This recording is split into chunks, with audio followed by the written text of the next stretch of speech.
Hello, you are most welcome, ladies and gentlemen, to the Understanding Spirit of Anatomy on Tuesday Night Anatomy with Daniel Okwan. Today's section is going to be a quick revision on the axial skeleton that we already looked at. So please, if you've not watched those videos of mine, please do so that you can get comprehensive understanding regarding this subject matter. And I'm going to do this revision with you through some questions that I've set for you, so that I'm going to help you get the correct answers. And of course, those which are incorrect, yes, we justify why they are not correct. And so without much ado, let's set the ball rolling. We begin with question number 1, and question number 1 says, which of the following is false? Now option A says, in adults, the human body consists of 8 axial skeleton bones, usually lie along the longitudinal axis of the body and excludes the ear ossicles. Now, the statement, with the exception of yes, excludes the ear ossicles, yes, the remaining statements are true. Yes, the axial skeleton consists of 80 bones. They usually lie along the longitudinal axis of the body, but actually, it includes, the ear ossicles. I'll show you that. Now, option B says a deviated nasal septum is a lateral deflection of the septum from the median plane, possibly from improper fusion as a result of overgrowth of the bones. Now, this is a very true statement. We'll get to know that. I'll show you. Option C says, although that's not articulate with any other bone, the state of the U-shaped hyoid bone postmortem has forensic merits. Now, this is a very true statement. Now, the hyoid bone, which I also call it the tongue bone because it ensures the integrity of the tongue, yes, keeping the tongue in its position. So that, of course, when this hyoid bone gets fractured, from strangulation, from, let's say, hanging, one getting hung, then what will happen is that, yes, the tongue, get displaced out of the oral cavity. So this bone is very important, that during forensic, examination of, the dead body, what happens is that, yes, its, integrity is very important, so that we either rule in or rule out, strangulation. Okay, so I'm going to show you that.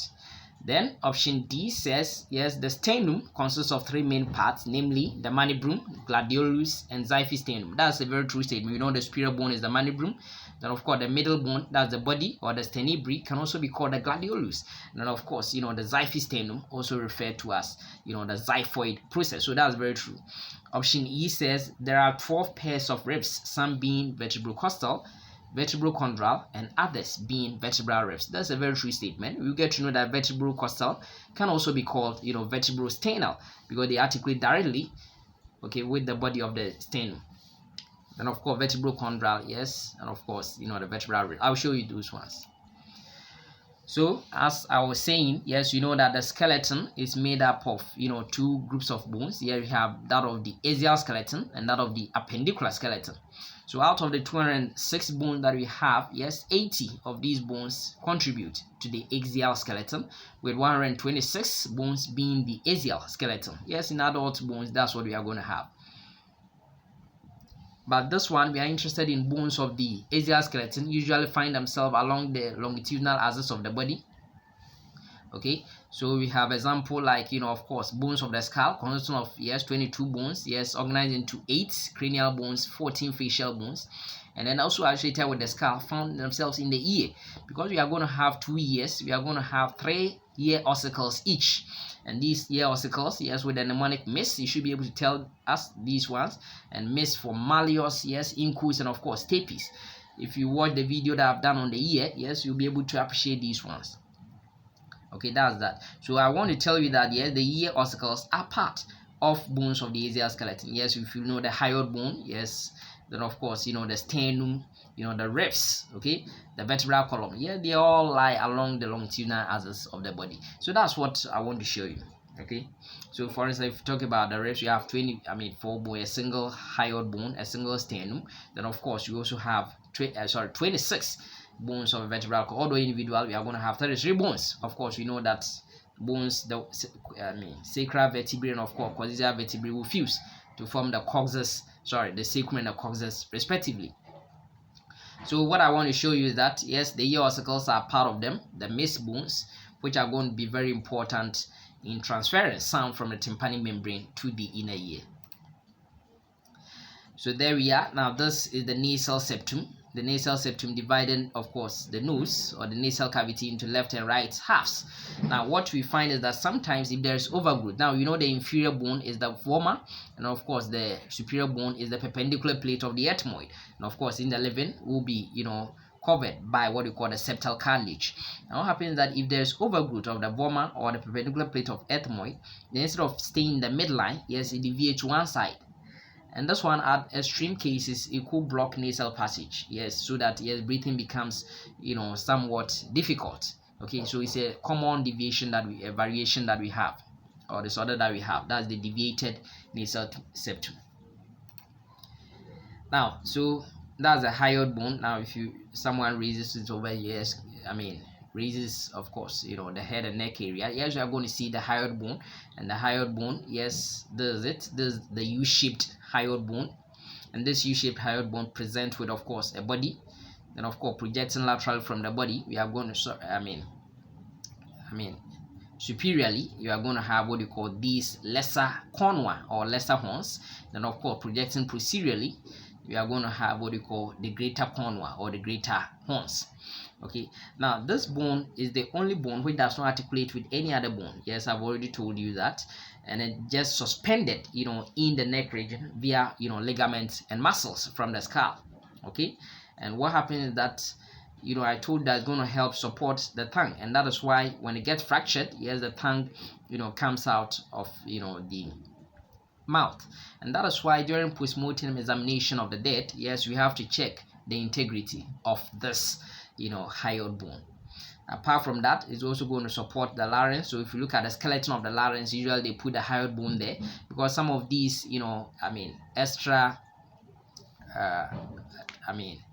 extralaryngeal muscles, okay, yes, will find attachment to the what you call the hyoid bone. So they will provide, attachment not only to the tongue, but also, yes, to the, the larynx, even the pharynx, of course, even the neck muscles. So that's what I want you to actually know. Now, this one I'm interested in just now. This is the bony thorax, but I'm interested in just this midline body anteriorly. This T-shaped, almost T-shaped bone over here is what we call the sternum. Now the sternum presents with three main parts: a superior portion being the mandible, a middle portion or the greater portion being the body or the gladiolus or the sternibrae, and then of course we have the xiphisternum or the xiphoid process. Now you realize that this bone, the superior bone, yes, being the mandible, bears at its midline superiorly a suprasternal notch, which otherwise can be called the jugular notch. The jugular notch. And of course, just lateral to the jugular notch, we have the notch for the clavicle, okay, a bone of the appendicular skeleton for the medial aspect of the clavicle. Then of course, on the lateral aspect, yes, as you descend inferiorly, yes, an articular notch for, of course, the costal cartilage of rib 1, and of course, partly for rib 2, because the remaining part for rib 2 will be provided by, of course, the body of the sternum. Now, separating this mandible from body of the sternum is what we call the mandibulo-sternal joint, which is related to the angle of Louis. Okay. Now, if you take, of course, the body of the sternum, it actually consists of 4 bones. So you can see there's one here, there's another one here, another one, and another one, 4 bones. And now these bones will get ossified, completely fused, around age 25. So at the end of the day, they will leave off these transverse lines over here. These transverse lines over here. So that's the mandible of the sternum. Sorry, the body of the sternum, and the body of the sternum will provide articulation sites for, of course, rib, 2 all the way to rib 7. Because we know for rib 8 up to rib 10, their costal cartilages will articulate indirectly, okay, with the costal cartilage of what we call rib 7. Okay, so that is what I want you to actually know over here. Then of course, the xiphoid process being the last to get ossified. So usually it is made of hyaline cartilage, so around age 40, that is when it becomes, bony. So around age 40, that's when it becomes bony. Okay, so that is what I want you to actually know over here. Now, this body of the sternum, yes, could be harnessed in adults for, of course, red bone marrow, okay, for various hematological studies, Okay, could be done over here, and that is what you have to actually know over here.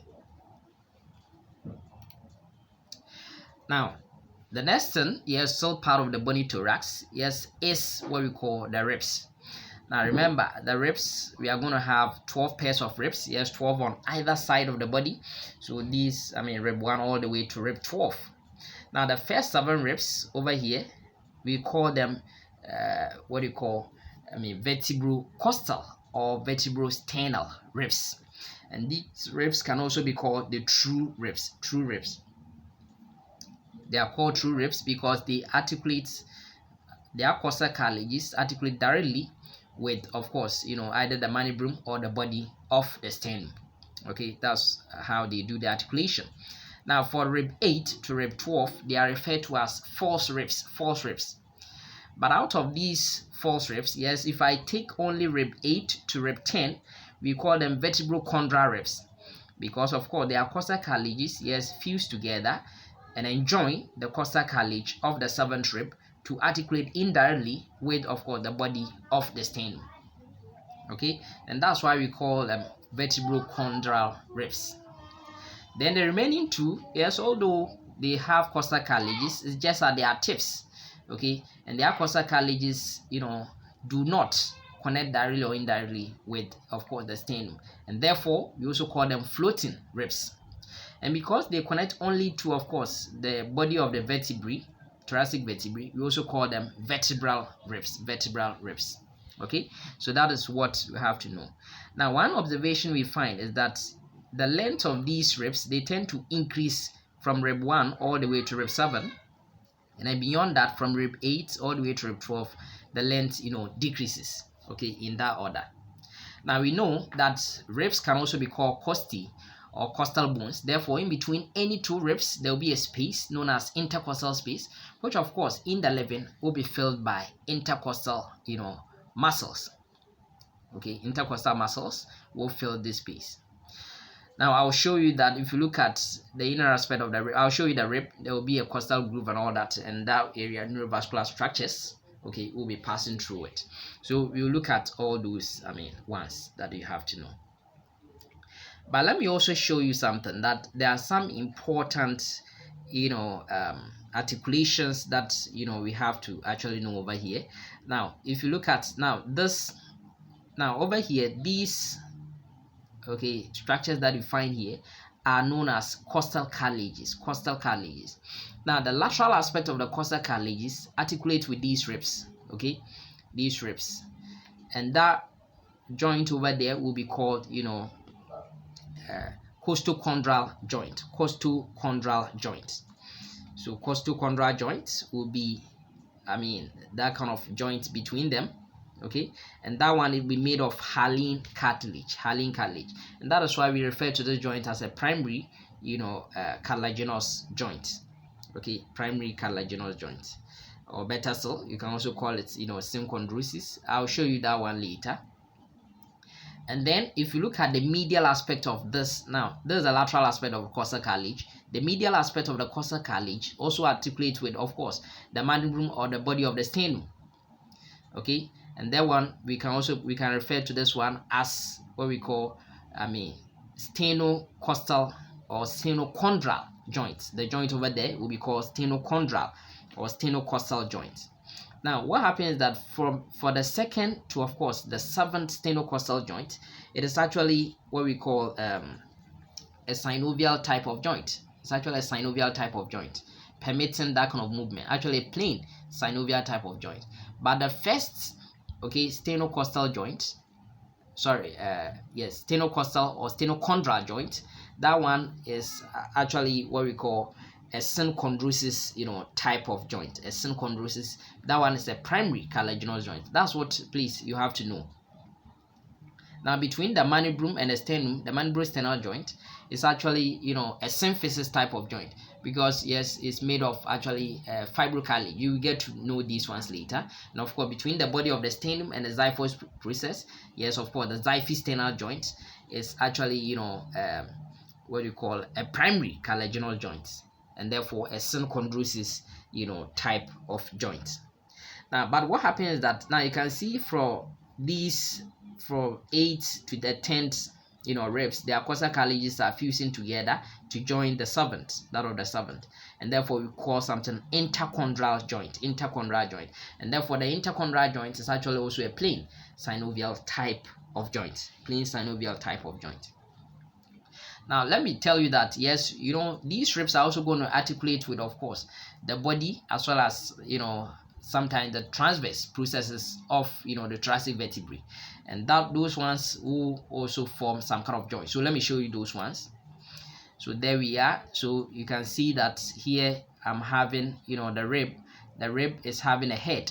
Now the head of the rib will bear what we call superior and inferior articular facets. They are some kind of facet over there, and it's going to articulate with that kind of costal demifacet on the body of what we call the thoracic vertebra, and that will be what we call that one we call vertebral costal joint. But also the costal, the rib, will also be articulating with, of course, the rib will also bear what you call a tubercle. The articular part of this tubercle will articulate with, of course, the facets that you find on the transverse process of the thoracic vertebra, and that one will be called a costal transverse joint. And that one will also be a plain synovial type of joint. So we'll actually be able to see all these ones, yes, in greater detail later. Now we go to question number 2, and question number 2 says, which of the following is not true? Now option A says only ribs 3 to 9 are said to be typical. Now that's a very true statement. You get to know that the first, second, and of course from rib 10 to 12, they will be referred to as atypical ribs for various reasons. Now remember, we've seen true ribs. Now this time we are talking about atypical ribs, okay, and typical ribs. Option B says in adults, red bone marrow for hematological studies could be aspirated from the body of the sternum. Yes, I've already told you that red bone marrow, yes, could be taken from the body of the sternum for various hematological studies. Option C says vertebral column consists of irregular bones referred to as vertebrae that includes the spinal cord. Yes, that's a very true statement. You get to know that individually these vertebrae will have vertebral foramen, and of course several vertebral foramina, yes, will come together to form the vertebral canal, which will of course protect this spinal cord. That's a very true statement. Option D says contributing to about 25% of the length of the backbone are intervertebral discs. Yeah, that's a very true statement. That about 1/4 of the length of the vertebral column, yes, is contributed by the intervertebral disc. Option E says exaggerated secondary curvature of the lumbar region is referred to as kyphosis. Yes, this is a very true statement. This is a false statement.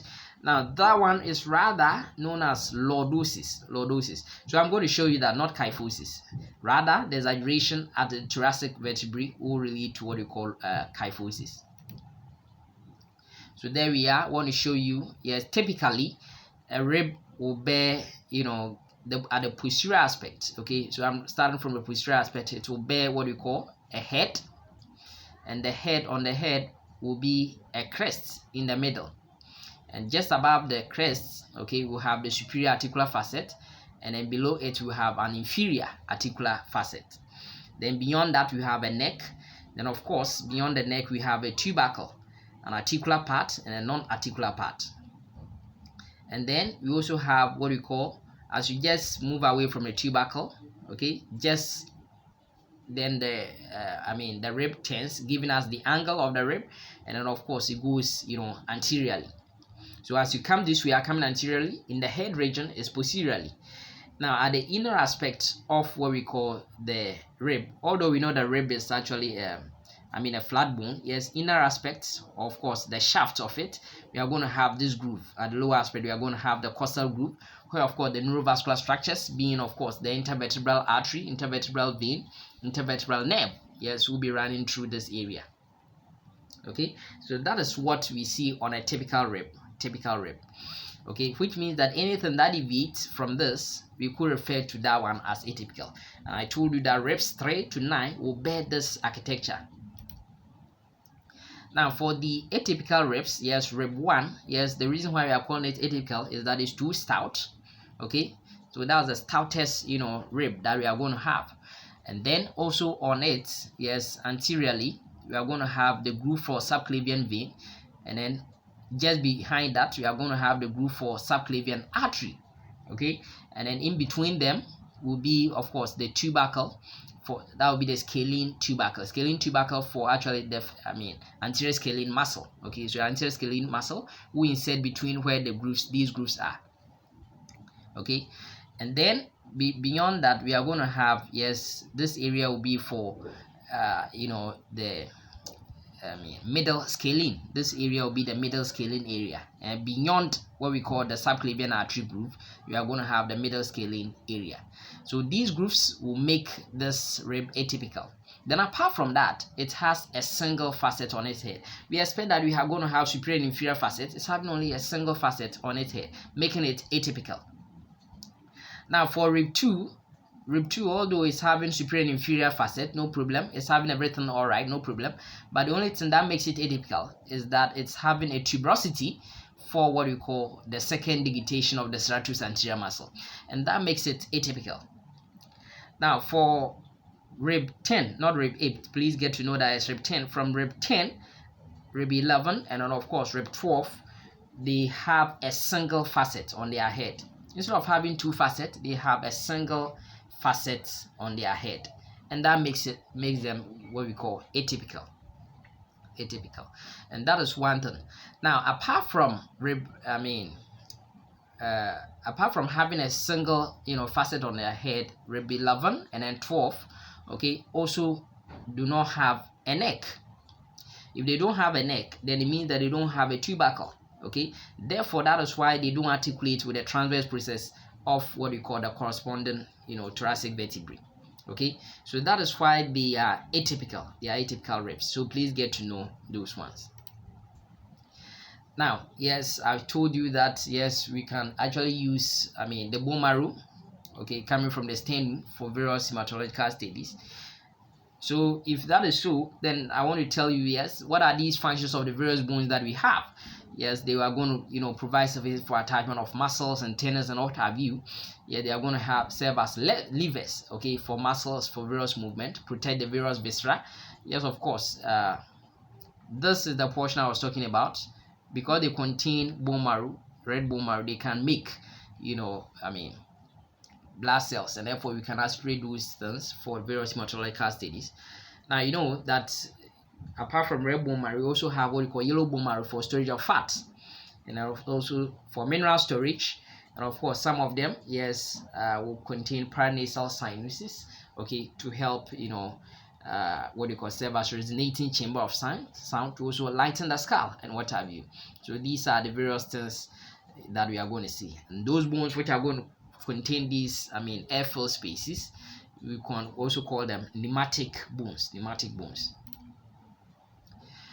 So there we are. This is the vertebral column. Yes, we know that in females, yes, it's roughly 61 centimeters long. In males, about 71 centimeters long. And then what we are saying is that yes, it's actually very important. Now this bone, apart from going to have this canal, there's going to be a canal inside. That's the vertebral canal. This canal is going to actually house what we call the spinal cord, so that it protects it, okay. And then of course, apart from even doing that, it's going to also support the head and neck region. Give some kind of support to, of course, even apart from the head and neck region, even the rest of the body. Yes, as you descend downwards, then the rest of the body's weight will be borne by it, so that it transmits it to the lower limbs. And then one important thing is that because of the intervertebral disc in between them, these permit that kind of flexible movement, lateral, flexion and all that. Yes, extension of the body. Yes, all these ones could be done in that regard. So if you take the vertebral column, in the neck region, we have 7 bones over there. We call them cervical vertebrae, where cervical has to do with the neck. And then of course, so we use the word C1 to C7. And then of course, from the back, upper aspect of the back, we are going to have the thoracic vertebrae. That's from T1 to T12. And then in the loin, lower back, we are going to have what we call the lumbar vertebrae. that one will have what we call L1 to L5. And then of course for sacrum consists of 5 fused sacral vertebrae forming to become a single bone. And then of course for the cox usually they are actually 4, it could be 3 to 5. So 4 fused coccygeal vertebrae. And that is why human beings, you don't have tail, because the coccyx, which is supposed to be the tailbone, yes, is made up of only 4 fused bones. For instance, in rabbit, you are going to have about 16 bones. That's why they have that kind of tail. So the longer your tail, then the more bones you have in the coccygeal region. Now, one thing is that in between these vertebrae are intervertebral discs. Now, there are going to be 23 intervertebral discs. Okay, 23 intervertebral. Remember, between the first and second, cervical vertebrae, there's not going to be any, any intervertebral disc. Between, of course, the sacrum and the coccyx, no intervertebral disc. So we are going to have 23 intervertebral discs. Okay, and these 23 intervertebral discs are going to help absorb shock, and of course also make the vertebral column flexible for the various movement. Now, if you take intervertebral disc, okay, there's a cross section. Now look at it. Intervertebral disc will be made up of an inner portion known as nucleus pulposus.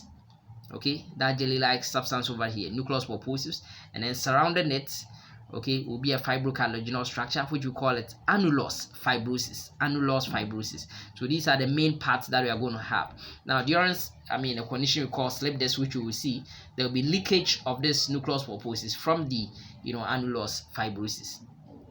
Okay, so that is what we are going to see.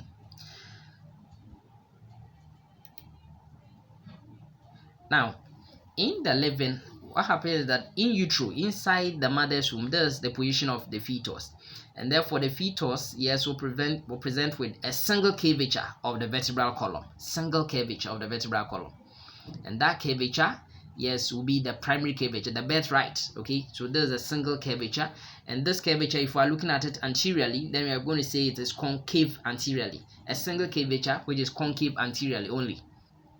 Okay, now these primary curvatures, we also call them accommodation curvatures. Okay, accommodation curvatures. So these accommodation curvatures, why? Because they accommodate these internal organs. But what happens is that, yes, some of them will remain, okay, just like the way. So for instance, look at this number 2. It resembles the way, okay, if we're taking an anterior view, it's also concave, and that's the thoracic curvature. And then if you look at, of course, the sacral coccygeal region, is also having the same orientation as in fetal life. So the birthright, yes, was maintained. So number 2 and number 4 represent what we call the primary curvatures. They are the accommodative curvatures. Okay, so they will be concave, anteriorly, that of the thoracic region, and that in the coccygeal region. Okay, the birthright of the individual. Now, what happens is that, yes, around 4 months, when the child begins to learn how to raise the head, then this area in the neck region, which is actually convex anteriorly, will begin to form. Okay, and that one becomes a secondary curvature. Then when the child begins to learn how to sit and walk, okay, then that portion, which is number 3, will begin to also form. That one is also convex anteriorly. Okay, and that one will get fully developed around it begins development around age 1. But all these talk about, of course, the one over here in the cervical region and the one in the lumbar region as secondary curvatures will become fully developed by age 10. And these ones are referred to as compensation curves. The secondary curvatures will also be referred to as compensation curves, because they tend to shift the body, okay, shift the body's weight for upright posture. Okay, that's what you have to know, so that I can easily transmit the weight downwards. Now, if some of these curvatures become exaggerated, okay, then what happens is that it could result in various abnormalities of the spinal column. So for instance, the spine, yes, at the thoracic region, it could be, if we are taking an anterior view, it becomes too concave, or if it's a posterior view, it becomes too convex. Okay, so exaggerated curvature of the thoracic vertebrae is what we refer to as kyphosis. And that is why the lay person can also refer to it as hunchback. Now, in the lumbar region, if it becomes exaggerated, okay, curved, such that yes, if you take an anterior view, it becomes more convex, or if you take a posterior view, it becomes more concave, we refer to that one as lordosis. And that is also referred to as sway back by, of course, the lay person. Now, one thing that you have to know about sway back is that yes, it could be physiological. For instance, during pregnancy, yes, for instance, if a man is present with a pot belly, yes, that sway back is evident. Now, this portion, which is of emergency, because sometimes it can hinder even respiratory movement, because it occurs usually more in the thoracic region, but it can even come in the lumbar region. So in the thoracic area, if there's that kind of exaggerated lateral curvature of the vertebral column, then it's what we refer to as scoliosis, or twisted disease. So that's what you have to know. Now we go to question number 3, and question number 3 says, which of the following is not true? Now, option A says all cervical vertebrae are endowed with foramina transversarum for the transmission of vertebral arteries. Now, it's very true that almost always, the cervical vertebrae will have foramen transversarum. But the 7th cervical vertebra, okay, which we also refer to as the vertebral prominence, will either lack this foramen transversarum, or even if it has it, it won't allow for the transmission of the vertebral artery, because vertebral arteries will go through the upper 6, okay, transverse processes of the upper 6 cervical vertebrae, so it's not part of it. Now, option B says projecting from a typical vertebral arch are 2 transverse processes, a spinal process, 2 superior and 2 inferior articular facets. Now, that's a very true statement. I'll show you that. Now, option C says herniated disc is common in the lumbar region of the vertebral column. That's a very true statement. Yes, herniated disc can occur everywhere, but as you get to the lumbar region, then the more weight of the body, yes, is transmitted there, and that is why yes, herniated disc, also known as slip disc, okay, can actually happen over there. Or prolapse disc, you can call it so, prolapse disc. Now, option D said vertebral canal is formed by several vertebral foramina. I've already told you that's a very true statement. And option E says intervertebral foramen is formed from a superior articular notch and an inferior articular notch. And so that's also a true statement. So the wrong statement is option A. So let me show you, justify these ones. Now, if you take a cervical vertebra, yes, typically is going to present with a body, okay, or if you take any vertebra for that matter, anteriorly it will have a body, and then of course posteriorly it will present with this arch. So they are the 2 main parts that you're going to find on any vertebra, for instance. And apart from having this body, yes, this arch is actually formed anteriorly by this pedicle, and then posteriorly by this lamina. Okay, lamina. Please get to know that lamina is posterior, and then anteriorly is by what you call this pedicle. Now, projecting posteriorly from this this arch will be the spinal process. So in this case of a cervical vertebrae, this spinal process is more or less like forked, okay, or it is bifid, or it is Y-shaped, or you can say that spinal process will end in 2 tubercles, okay, over here. Then one thing too is that yes, this vertebral arch together with the body will give rise to this foramen, which is known as vertebral foramen. So that I have several of these vertebral foramina is going to form what we call vertebral canal. Okay, now as part of this processes, we are going to have other process. So we've seen that there will be spinal process, there will be another process which we call a transverse process. Now in cervical vertebrae, the transverse process will bear these kind of foramina, and these foramina will allow for the passage of what we call vertebral artery. I'll show you that one. Okay, vertebral artery will be passing through it. So typically cervical vertebrae will bear this. Then apart from that, normally for every vertebra we're going to have superior articular facet, 2 of them on either side, and of course below it we are going to have inferior articular facet. So that is what I want you to know about the cervical vertebrae. So let me show you. So typically, cervical vertebrae will present with, of course, yes, cervical has to do with neck. Okay, so it will be located in the neck region. The body will be roughly oval shaped. Yes, the curve on its surfaces.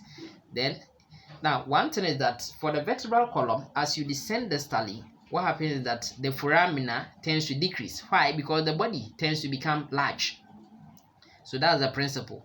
Okay, then it's going to have a bifid, spinal process, which tends to orient inferiorly.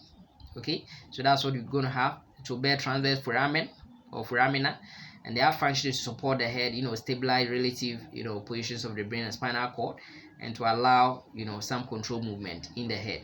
So that is what I want you to know over here. Now, so if I take the the cervical vertebrae in the neck region, yes, coming from actually the first part of the subclavian artery, we have this vertebral artery which projects superiorly. Now it goes through the upper 6 transverse processes. So the 7 cervical vertebrae, yes, does not allow for the passage. So this one you can see is not passing through it, but it passes through the upper 6 transverse processes. So the 7 cervical vertebrae, if it is even having the transverse foramen, it won't allow for the transmission of the vertebral artery. So this is actually a typical vertebra that I've told you. Yes, we've seen some already. Anterior there's the body. Yes, then we can on the arch, yes, projecting from the arch, you have the spinal process posteriorly, and laterally you have the transverse processes. It's going to also bear 2 superior articular facets and 2 inferior articular facets, and then going to bear what we call notch, the vertebral notch. Okay, the vertebral notch, yes, will also be there. I'll show you the vertebral notches. Yes, we can have a superior vertebral notch, an inferior vertebral notch of a superior vertebra, and of course a superior a superior vertebral notch coming from an inferior vertebra will form what you call intervertebral foramen, okay, for the passage of the what do you call it, spinal nerves. So you see those ones. Now I told you that yes, if this is the intervertebral disc. So especially in the lumbar region, the intervertebral, if too much pressure, too much weight bearing over there, born over there, what will happen is that there's the annulus fibrosis. There will be leakage of the inner aspect of this intervertebral disc, being the nucleus pulposus, okay, outside. Okay, so that is what we call herniated disc or slip disc or prolapse, disc. And when that happens, pressure will be exerted on the spinal nerves. Okay, so these spinal nerves, pressure will get exerted on them. Okay, and when that happens, it will cause some kind of pain, okay, in that region. And if that happens, okay, what happens is that surgical intervention will have to be done to relieve this kind of pressure. And that one, you have to cut through this laminae of what we call the vertebrae, and that's what we call laminectomy. Now sometimes too, yes, in the midline, if this same lamina fail to fuse, okay, if the lamina that I've showed you fails to fuse, okay, in the midline, then it results in something we call spinal bifida. Okay, spinal bifida, and could involve one or several vertebrae. Okay, so one thing that you have to know is that with the spinal bifida, sometimes if you are a woman and you don't attend antenatal care frequently, yes, it could happen, because sometimes giving of folic acid tends to minimize the occurrence of this spinal bifida. So spinal bifida, yes, the severity varies. Okay, so it could be spinal bifida occulta, such that yes, it's just that kind of protrusion of the skin through the skin. Okay, there's be some growth of hair around over here, and that one is not much of a problem because occulta, nothing really comes out. Then we can also have spinal bifida meningocele. Okay, spinal bifida meningocele, such that some kind of portion of the meninges of course the spinal cord may protrude, okay, together with some CSF fluid out, okay, from the vertebral column area, from the spinal canal, okay, protrudes out of the skin. Then we also have the spinal bifida spinal meningocele, that kind of so there could be some kind of myelomeningocele, so neural structures, myelomeningocele, some portion of the nerves as well as the spinal cord may protrude out. So myelomeningocele becomes so severe. That's the extreme case of it. So I told you of the vertebral canal. Okay, there's one vertebral foramen, another one. Yes, several of them. Vertebral canal, so that the spinal cord will actually go through together with its meninges and do associated vascular structures as well. You'll be going through it. So that is what I want you to see. And then of course I told you that, for instance, there's a superior vertebra, there's an inferior vertebra, there's the inferior vertebral notch of a superior vertebra, there's an superior vertebral notch of an inferior vertebra, so that we form what we call the intervertebral foramen, so that of course the spinal nerve will actually exit this area.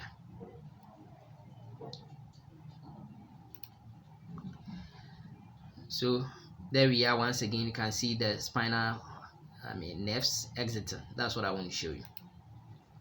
Question number 4, and question number 4 says, which of the following is not true? Now option A says C1 and C2 vertebrae are not separated by intervertebral disc, since the dens of axis projects superiorly and fits into a portion of the unusually large vertebral foramen of atlas. Now this is a very true statement. Yes, we know that the cervical vertebrae are going to have triangular shaped vertebral foramina. What happens is that, yes, for that of the atlas it's unusually large, such that the dens, I'll show you, will have to fit in there. I'll show you that. Now option B says the pivot joint between the atlas and axis is essential for sideways rotation of the head. Yes, that's a very true statement, so that you can, that signifies no. Okay, that's very true. Now option C says the vertebral prominence is the ultimate cervical vertebra and it is useful for the counting of vertebrae. That's a very true statement. Now option D, the spinal processes of cervical vertebrae are usually bifid. I've showed you that. And then option E says although they present with a small body, their oval-shaped vertebral foramen is large. That's also a very true statement. That's with respect to the cervical, vertebrae.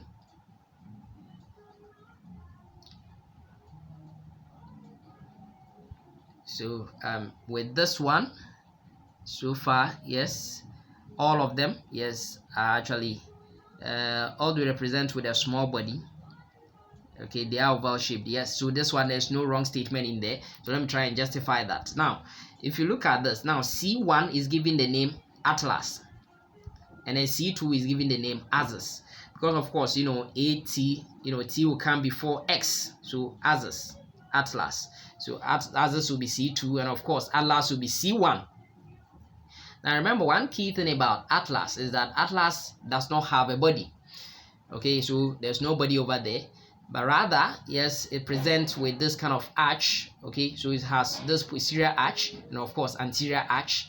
Okay, which will of course on the lateral aspect you're going to have these lateral masses. Okay, and the superior aspect of the lateral masses, we are going to bear this concave shaped superior articular facet to articulate with of course the convex shaped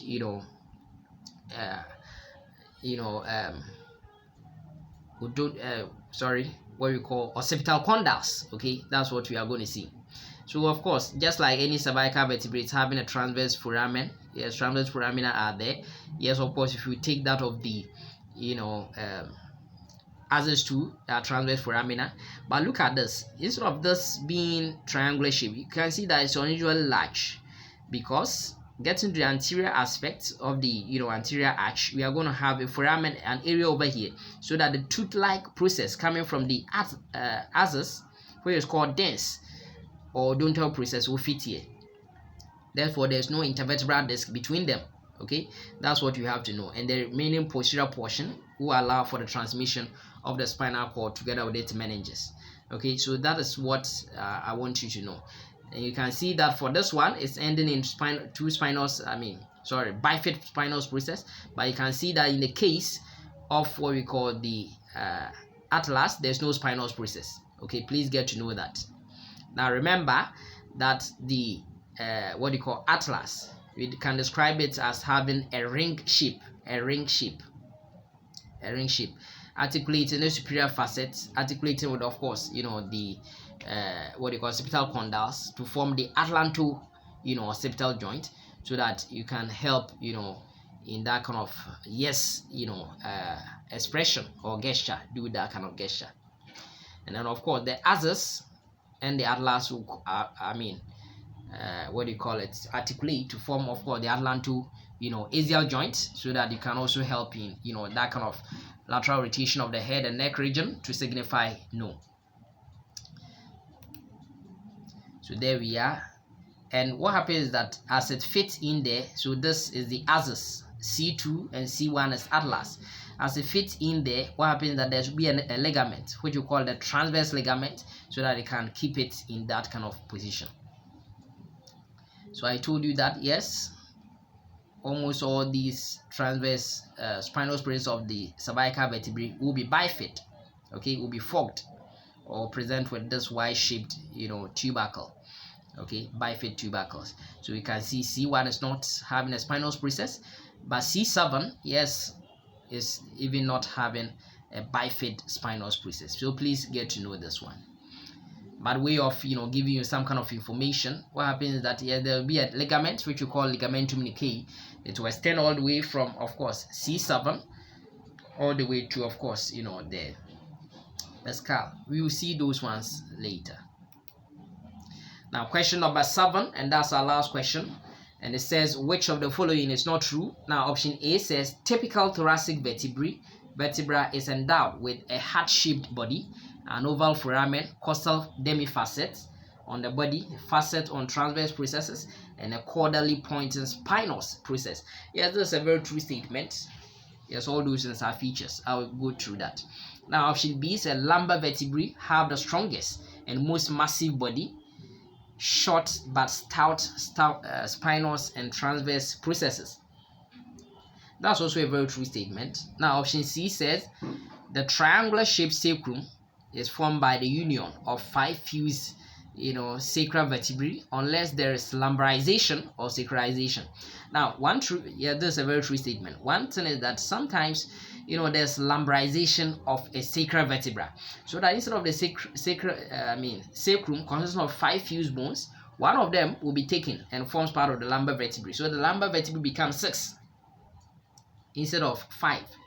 And then there could be sacralization of a lumbar vertebra, such that lumbar vertebrae, instead of being 5, one of them will be taken and forms part of what we call the sacrum. So the lumbar vertebrae become 5 and the sacral vertebrae become 6. Okay, so please get to appreciate these ones. So this one is actually true. Now, option D says the triangular shaped coccyx is usually formed by 4 coccygeal vertebrae at the caudal aspect of the spine. Yes, this is actually a very true statement that we know that is going to be triangular, to be formed by 4 bones. Yes, at the caudal aspect of the spine. That's true. Option E says the median sacral crest is formed from the fusion of both the spinous and transverse processes of the coccygeal vertebrae. Now, this is a false statement because it's formed only by the spinous processes and not by the transverse processes. Let me justify these ones. So there we are. If you take, the vertebrae, the thoracic vertebra, what happens is that it articulates with what we call the rib, the rib at the thoracic region, by 2 areas. Yes, one will be on the body. Okay, there will be facet on the body, demifacet on the body of the thoracic vertebra, and there will be another facet on the transverse process of the vertebra. Let me see that.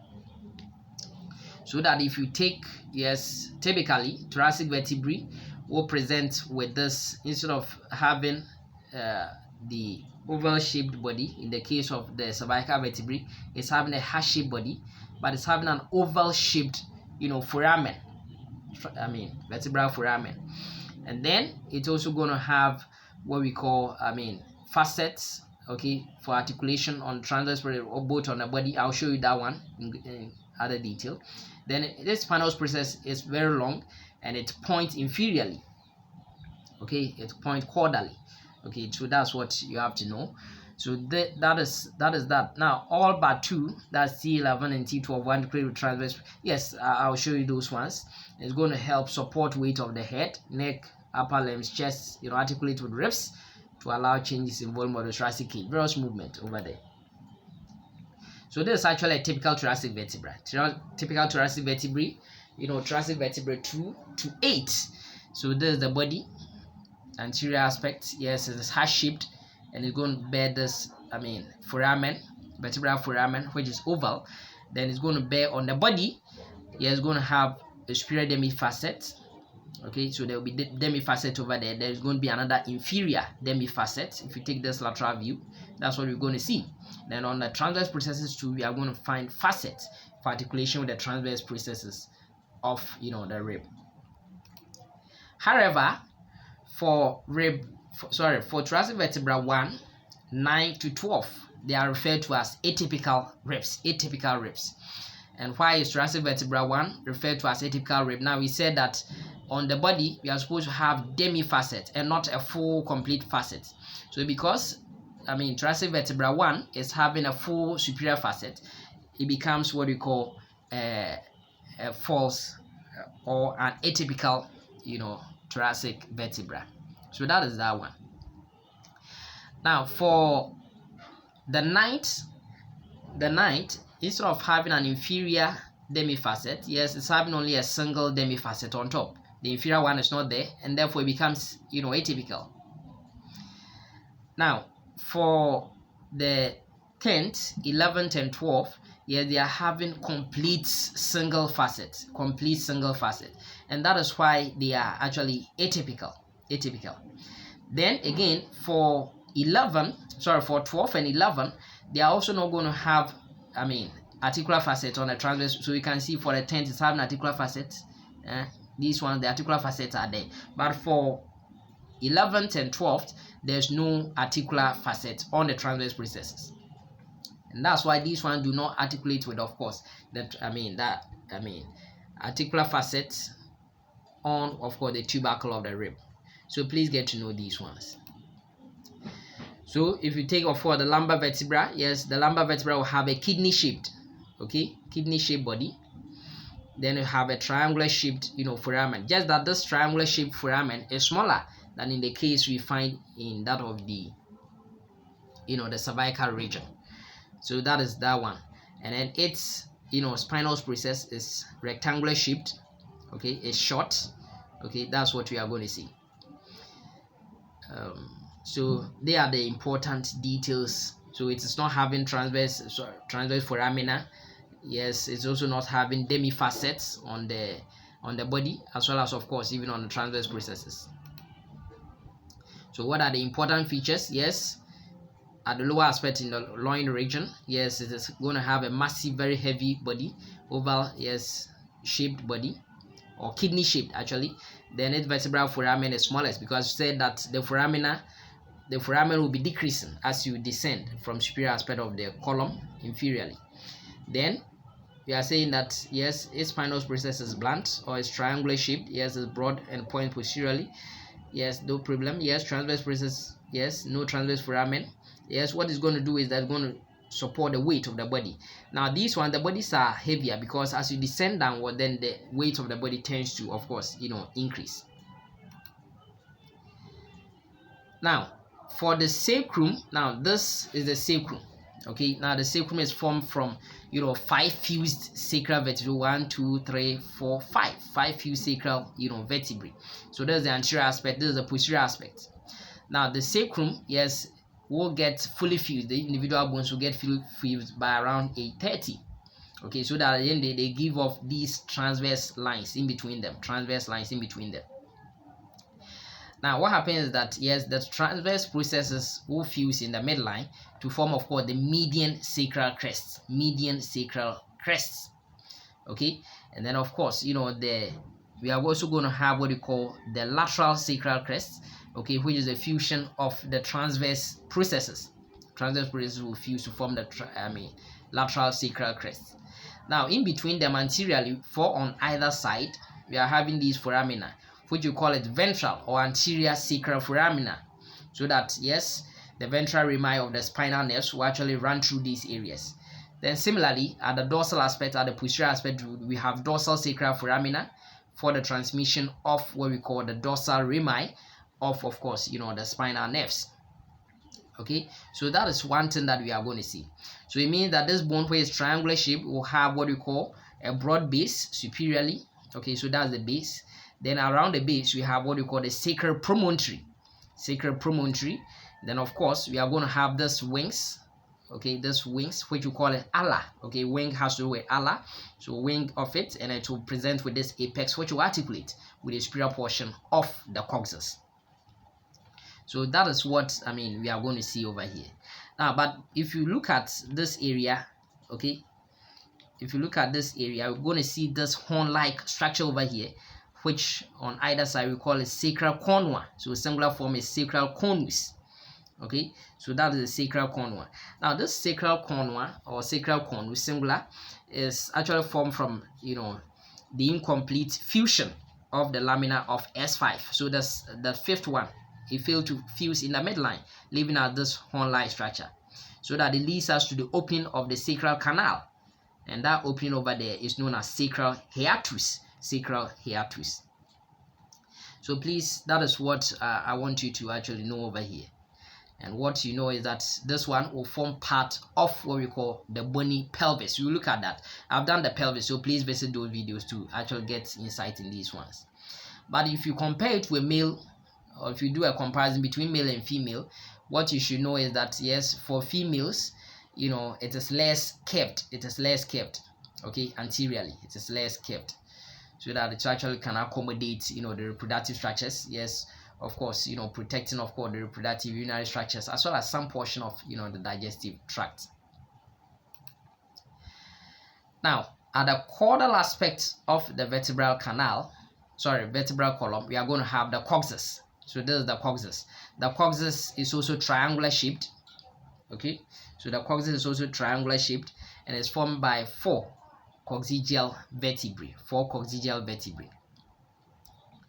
Now, this area is actually very important, and we make mention that around this area too, we are going to have a conua. Okay, so you can see that's one is also going to be another conua. And that conua, yes, the lamina fails to fuse in the midline. So we are going to have the coccygeal conua. And this coccygeal conua will serve as an important, landmark, okay, so that we can actually help anesthetize, the pelvic area. And that is what we call caudal, anesthesia or a epidural block. And that one we use it, yes, during, labor. If it becomes too painful, then we have to block this area, so that we numb the sacral and coccygeal, nerves, okay, approximately from the waist up to the knee level, Okay, please get to appreciate these ones. Now, one thing is that yes, this coccygeal vertebrae, just like that of the sacral vertebrae, will also get fused, by age 30. So between age 25 all the way to age 30, these bones will get completely fused. Okay, so that they leave off these transverse lines in between them. So I hope you find this one helpful.